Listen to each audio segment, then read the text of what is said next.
बिस्मिल्लाहिर्रहमानिर्रहीम। अस्सलाम वालेकुम दोस्तों, मैं हूं सईद और आप देख रहे हैं सईद सॉल्यूशन यूट्यूब चैनल। दोस्तों, आज की इस वीडियो में मैं आपको 2.2 किलोवाट की मुकम्मल सेटिंग करना सिखाऊंगा और इसके अलावा इस डिस्प्ले पे जो इसके पैरामीटर्स आते हैं मैं आपको उनको भी रीड करना सिखाऊंगा। वैसे तो मेरी 3.2 और 5.2 किलोवाट पर सेटिंग मौजूद है, लेकिन 2.2 किलोवाट में थोड़ा सा फ़र्क है जिसको मैंने क्लियर किया है। वैसे तो इसकी सारी सेटिंग सेम ही है तकरीबन, तो दोस्तों के इसरार की वजह से ये मुझे दोबारा इसकी वीडियो बनानी पड़ी। तो यहाँ की जो रीडिंग है मैं आपको उसके बारे में भी समझाता हूँ।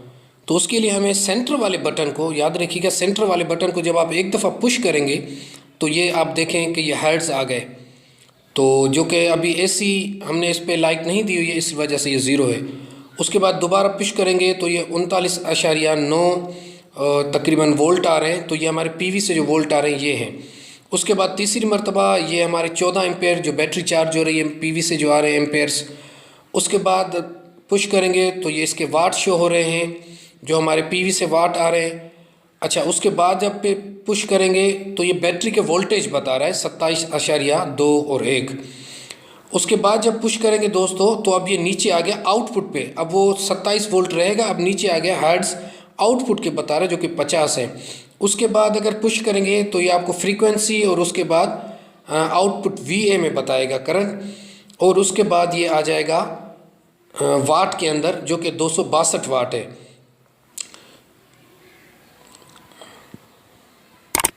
और उसके बाद आउटपुट बैटरी के बैटरी से कितने डिस्चार्ज है, क्योंकि बैटरी से भी डिस्चार्ज नहीं हो रहा इसलिए ये ज़ीरो बता रहा है। उसके बाद ये टेम्परेचर है जो शो हो रहा है। उसके बाद ये मेन सीपीयू और सेकेंडरी सीपीयू की चेकिंग के बारे में। तो अब बात करें इन तीन लाइट्स की। इनके बारे में आपको बता दूं कि अगर ये सॉलिड सबसे ऊपर वाली लाइट ऑन है तो इसका मतलब ये आउटपुट एसी करंट से दे रहा है, और अगर ये ब्लिंक कर रही है जैसे कि अभी कर रही है तो इसका मतलब ये इन्वर्टर मोड पर है। उसके बाद आ जाती है सेकेंड लाइन। अगर ये सॉलिड हो तो इसका मतलब ये चार्ज हो चुकी है, और जैसे ये ब्लिंक कर रही है तो इसका मतलब ये चार्जिंग हो रही है। और उसके बाद ये नीचे फॉल्ट वाली ये रेड कलर में आती है। तो अब हम आते हैं अपनी सेटिंग की तरफ। तो इसमें एक चीज़ मैं आपको वाज़ेह करता चलूँ दोस्तों कि 3.2 और 5.2 किलोवाट में हम जब सेटिंग में जाते थे तो उसमें हम वापस भी हो जाते थे, लेकिन इसमें वापस नहीं आएंगे, आप सिर्फ आगे चलते जाएंगे। अगर दोबारा आप 3 से चौथी सेटिंग में गए तो 3 में वापस नहीं आएंगे, फिर आपको 1 से शुरू करनी पड़ेगी। तो जैसा कि आप देख रहे हैं कि ये इंटर के बटन को हमने 3 सेकंड तक दबा के रखा तो हम सेटिंग में चले गए पहली नंबर की सेटिंग में। तो अब उसको सिलेक्ट करने के लिए हम इंटर के बटन को दोबारा दबाएंगे तो ये अपनी सेटिंग में जाएगा। तो अब इसमें हम ऑप्शन देखते हैं कौन कौन से। इसमें यूटिलिटी सबसे पहले है, उसके बाद सोलर है, उसके बाद SBU की सेटिंग है। तो सबसे पहले बात करते हैं यूटिलिटी वाली सेटिंग की। तो यूटिलिटी की सेटिंग में बिजली आपकी फर्स्ट प्रायोरिटी पर होगी। सोलर और बैटरी तब पावर देंगी जब बिजली मौजूद नहीं होगी। तो अब दूसरे नंबर की बात करते हैं दोस्तों, SOL। तो इस सेटिंग में सोलर इसकी फर्स्ट प्रायोरिटी पर होगा, और सोलर अगर सफिशेंट नहीं होगा तो बैटरी से लोड लेगा। अच्छा, यूटिलिटी इस सूरत में लोड चलाएगा कि या तो सोलर ना हो या फिर बैटरी लेवल कम हो जाए, या फिर 12 नंबर की सेटिंग में जो आपने वोल्टेज रखे हैं उससे कम जाएगा तो फिर ये यूटिलिटी से चलाएगा। तीसरे नंबर की सेटिंग है दोस्तों SBU। तो इसमें सोलर एनर्जी पावर देगा फर्स्ट प्रायोरिटी पर, और अगर सोलर एनर्जी सफिशेंट नहीं हुई तो फिर बैटरी से लोड चलाएगा एक वक्त में। और यूटिलिटी सिर्फ इस वक्त पावर देगी जब बैटरी लो वोल्टेज हो जाएगी, या जो 12 नंबर की पॉइंट आपने सेटिंग रखा होगा वहाँ तक बैटरी पहुँचेगी तब। तो हमारे लिए SBU बेहतर रहेगी। तो अब आते हैं दूसरे नंबर की सेटिंग में जो कि है बैटरी चार्जिंग के हवाले से। तो चार्जिंग की बात करें दोस्तों तो इसमें 2 बैटरीज़ के लिए 20 एम्पेयर इनफ है, लेकिन इस भाई ने उसको 40 रखा हुआ है क्योंकि इसमें इतनी प्लेटें भी नहीं है, तो 40 एम्पेयर तक तो चार्जिंग जाएगी ही नहीं। लेकिन बहरहाल इसने डिफ़ॉल्ट सेटिंग जो 40 थी वो रखी हुई है। आप इसको 10, 20, 30, 40, 50, 60 एम्पेयर तक का ऑप्शन है, तो आप इसमें 20 रखें तब भी बेहतर है। तीसरे नंबर की सेटिंग दोस्तों है APL या UPS। तो हमें वो APL बेहतर रहती है। तो 5 नंबर पे दोस्तों ये पूछ रहा है बैटरी टाइप। तो इसमें 2 ऑप्शन आते हैं, एक AGN ड्राई बैटरी, एक फ्लडेड तेज़ाब वाली बैटरी, और इसमें तीसरा एक ऑप्शन आता है यूज़ का, मतलब यूज़र डिफाइन।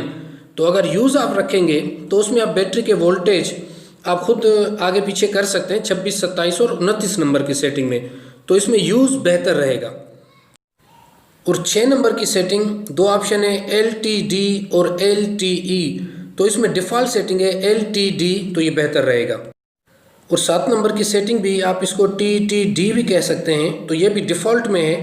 तो ये वैसे ऑटो रीस्टार्ट की सेटिंग से टेम्परेचर और ओवरलोड के। उसके बाद 9 नंबर की सेटिंग है 50 हर्ट्ज़। उसके बाद 11 नंबर आ जाती है कि यूटिलिटी से आप कितनी चार्जिंग, 20 एम्पेयर हमने डेफिनेटली रखा है, बहुत अच्छा है ये। तो अच्छा 12 नंबर की सेटिंग ये बहुत अहम है। तो ये वो 12 नंबर की सेटिंग है दोस्तों जिसका जिक्र मैं पहले भी कर चुका हूँ। तो ये अगर आप 22 वोल्ट रखेंगे तो जब आपकी बैटरी 22 वोल्ट तक पहुँचेगी तो उस वक्त ये यूटिलिटी पे ऑटो शिफ्ट हो जाएगी। उसके साथ ये 13 नंबर की सेटिंग कि बैटरी आपकी कितनी हो जाए फुल या कितने वोल्टेज पर पहुँचे तो दोबारा वो वापस शिफ्ट हो जाए बैटरी पर। तो इसको आप फुल पर भी रख सकते हैं, 27, 28, 29 जो भी आप चाहें आप उस पर इसको सेट कर सकते हैं, जितने भी वोल्ट पर। अच्छा उसके बाद आती है 16 नंबर की सेटिंग दोस्तों। ये चार्जर सोर्स प्रायोरिटी पूछ रहा है आपसे। तो इसमें SNU बेहतर रहती है कि किसी भी वक्त हम अगर दोनों सोर्स से बैटरी को चार्ज करना चाहें तो बेस्ट है। अगर आप ओनली सोलर करना चाहते हैं तब भी ठीक है, अगर यूटिलिटी को फर्स्ट करना चाहते हैं तब भी आप इसकी सेटिंग रख सकते हैं। तो बहरहाल SNU बेहतर है हमारे लिए।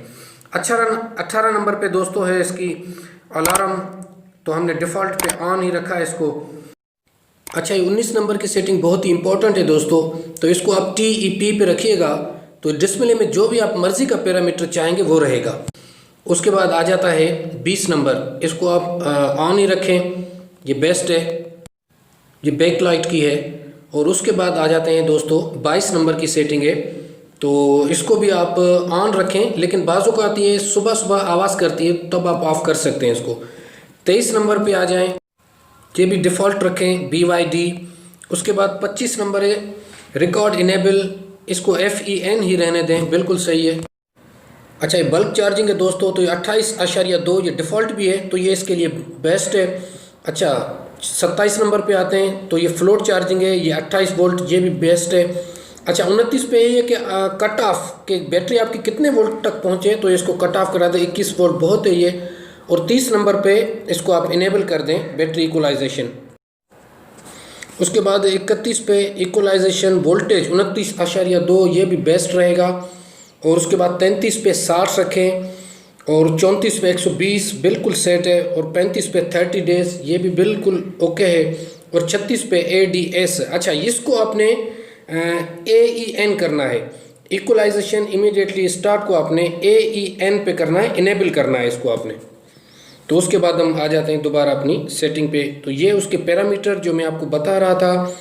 तो अब ये देखें मैं जिस पे भी अभी सेट करूँगा तो 19 नंबर की सेटिंग जो मैंने इनेबल की थी, तो अब ये चीज़ आखिरी उस पर सेटिंग पे रहेगी, मतलब बैटरी वोल्टेज और बैटरी डिस्चार्ज करंट।